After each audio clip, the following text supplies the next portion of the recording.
Greetings and welcome to another installment of quantile. This is 24 in our basic application series. This time around, we're going to power on with part 5 of our practical series on hypothesis testing of a single proportion, picking up right where we left off in part 4. Now, if you want to enjoy all the thrills and chills, I suggest you watch this mini-series in full. You can find it playlisted under the Quantile channel playlist tab down there. So let's do a quick recap. Our friend finds himself in possession of a mysterious, purportedly loaded coin.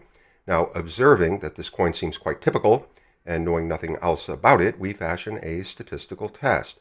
We assume we are in possession of a fair coin, but we are prepared to challenge this belief if the result of 50 flips provides us with statistical evidence to the contrary. Now, throughout this mini-series, we have used the normal approximation. So what does this mean?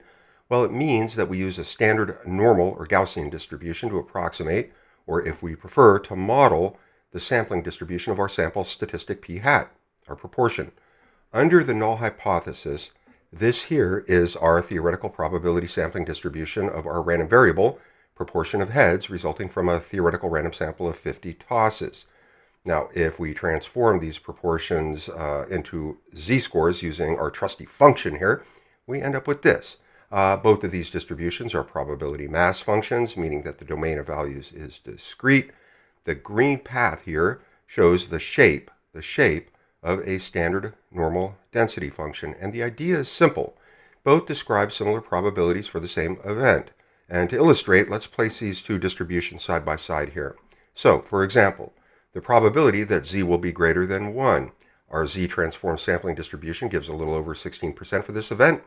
Our standard normal model gives a smidge under 16% for this event. That's pretty close. For another example, the probability that z will be greater than -2. Our z-transform sampling distribution gives a little over 98% for this event. Our standard normal model gives a little under 98% for this event.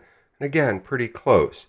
Or how about, if you recall, our original critical region, that z will be less than or equal to -2.3 or greater than or equal to +2.3. And again, fairly similar probabilities here. So one obvious question at this point is, under what conditions does the normal distribution provide a sufficiently accurate approximation to our sampling distribution? Well, let's consider some counterexamples here. Suppose we have a theoretical random sample of only 2 tosses of a fair coin, 2, not 50. Here, the normal approximation tells us that the probability that z is greater than 1 is about 16%, whereas in truth, under the actual theoretical sampling distribution, the probability is 1/4. That's a pretty big difference. For another, the normal approximation tells us that the probability that z is between -1 and +1 is about 68%, whereas in truth, under the actual theoretical distribution, this probability is 1/2.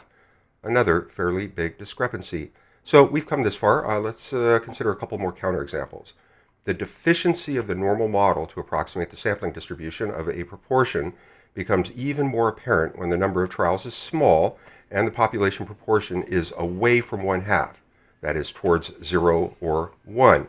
So, suppose we have a theoretical random sample of only 2 coin tosses again, and that the population proportion of heads is 1/4, not a half, 1/4.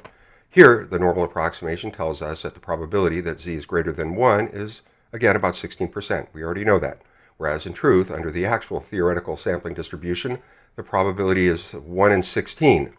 And that's a very big discrepancy. For another example, the normal approximation tells us that the probability that z is between -1 and +1 is about 68%. Again, we already know that.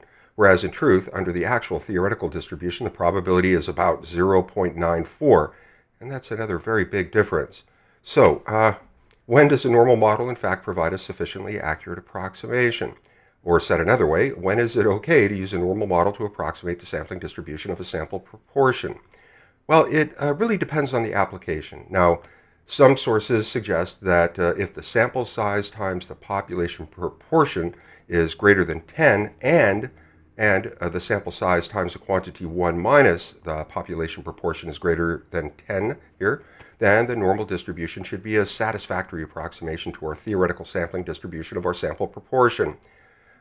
This sampling distribution of a sample proportion, by the way, is very closely related to the so-named binomial distribution, and we're going to be taking a look at the binomial distribution upcoming here on QuantSlob. And note, just for the record, that in our coin flipping experiment, we do in fact satisfy these conditions. An alternate rule is to take the product, the grand product of the quantity 1 minus our population proportion and the population proportion and the sample size here. And if this value is greater than 5, say 5, then again the normal distribution should typically be a pretty satisfactory approximation. And once again, note that in our coin flipping experiment, we satisfy this condition as well. Make sure to check out part 6. And that's it. That's going to do it this time around. Thank you very much for tuning in. I really do appreciate it. Don't forget to stay tuned for more QuantSlob.